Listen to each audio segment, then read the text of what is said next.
Հարգելի գործընկերներ, սիրելի հայրենակիցներ, սա իմ առաջին ելույթն է ազգային ժողովի այս ամբիոնի մոտ և ուզում եմ ասել, որ ուժեղ Հայաստան լինելու է։ Ելույթս ուզում եմ սկսեմ պարոն Բաբկեն Թունյանի կողմից արձանագրված և այստեղից հնչեցրած մտքերից։ Պարոն Թունյան, խոսում եք, որ ադրբեջանցիների այդ կադրերը ինչ-որ այսպես ասած վատ տպավորություն են գործել, նենց չի մենք ենք այդ կադրերից հաճույք ստացել, բայց եկեք այսպես պայմանավորվենք, ինչպես պարոն Կարապետյանը ասեց, եկեք հակասաֆարովյան օրենքը ընդունենք, հարցը փակենք, որևիցե խնդիր տեսնում եք, պարոն Թունյան, եկեք բերենք քննարկենք, այո, ինչպես օրինակի համար կարգավորում է գործում Թուրքիայում, նման կարգավորում էլ թող գործի Հայաստանի Հանրապետությունում, ինչ խնդիր կա, նման պրակտիկա աշխարհում կա և մեկընդմիշտ հարցը փակենք։ Երկրորդ, որ ուզում էի անդրադառնայի, նույն տեսահոլովակներից, հիմա դուք կասեք, որ այս տեսահոլովակները մեզ հետ կապ չունեն, բայց մարդ մտնում էր YouTube և տեսնում էր, այսինքն այն ինչ որ դուք շատ լավ գիտեք, այսպես ասած, նման տեսանյութերի պարոն Թունյան չեք հանդիպել, հա, ես չեմ ասում ձեր անունից, բայց ձեր թեզերով, պարոն Թունյան, ձեր թեզերով էր դա, ես չգիտեմ հիմա, բոլոր դեպքերում ես չեմ տեսել դատապարտող հայտարարություն ձեր կողմից, որ YouTube սոցիալական հարթակում նման տեսանյութեր հրապարակելը ճիշտ է կամ սխալ, դուք գնահատական չեք տվել, հուսով եմ մյուս ելույթին նաև այդ գնահատականը կտաք, շնորհակալություն։ Ինչ վերաբերում է հիմա այստեղ պետական մասնակցությամբ կամ պետական ընկերությունների մասին հայտարարություններին։ Պարոն Կոնջարյան, ամենայն հարգանքով,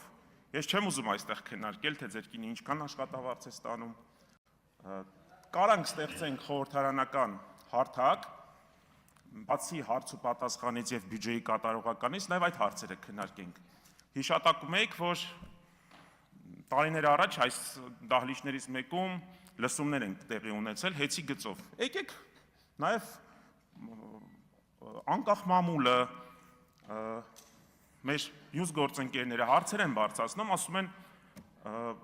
Հայփոստում այսպիսի իրավիճակ է,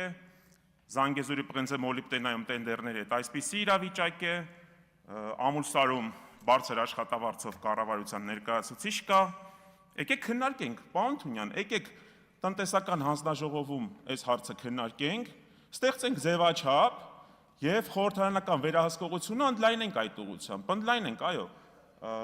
ես համոզված եմ, պարոն Ռուբինյանն է կաջակցի, պարոն Ալեքսանյանն էլ որպես ազգային ժողովի նախագահի տեղակալի թեկնածու և պարոն Կոնջարյանը ևս կաջակցեն, սկսենք գործընթացը, հրավիրենք տարեկան մի քանի օր համապատասխան գերատեսչությունների ներկայացուցիչներին, որոնք որ համակարգում են կառավարումը, տվյալ ընկերության կառավարման խորհրդին և այս հարցերը քննարկենք, բարձրացնենք, ընդ որում նպատակահարմար կլինի նաև ես որպես բիզնեսում երկար տարիներ աշխատած մարդ, գտնում եմ, որ ճիշտ կլինի նաև ներգրավենք Big Four աուդիտորական ընկերությունների ներկայացուցիչներին, թող KPMG-ին, PricewaterhouseCoopers և մյուս ընկերությունների ներկայացուցիչները գան, անեն ոչ միայն ֆինանսական աուդիտ, նաև անեն տեխնիկական աուդիտ։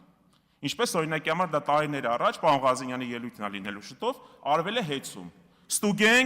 Ստուգենք տենդերներ, այո, խորհրդարանական ձևաչափով։ Այսքանը, վերջում էլ ուզում էի անդրադառնալ Ադանայի մասին հայտարարությանը, ժողովուրդ, Ադանայի մասով ոչ մեկ ինչ-որ տարածքային նկրտումներ չունի, բայց եկեք հիշենք էլի, որ Ադանայում մեծ ընտան Կիլիկիո աթոռն է եղել, կաթողիկոսի աթոռն է եղել, 11-րդ դարից մինչև 15-րդ դար, ընդ որում Էջմիածին է տեղափոխվել աթոռը հենց Սիս քաղաքից, ունեցել ենք Կիլիկյան Հայաստան, ընդ որում բազմաթիվ աղբյուրներ ասում են, որ Գրիգոր Լուսավորիչն էլ մինչև Էջմիածին գալը աթոռը հիմնադրել է Կիլիկիայում, նման նաև այսպես ասած տեղեկություններ ևս կան, չգիտեմ որքանով են դրանք հաստատված, ես ամենայն դեպս լսել եմ։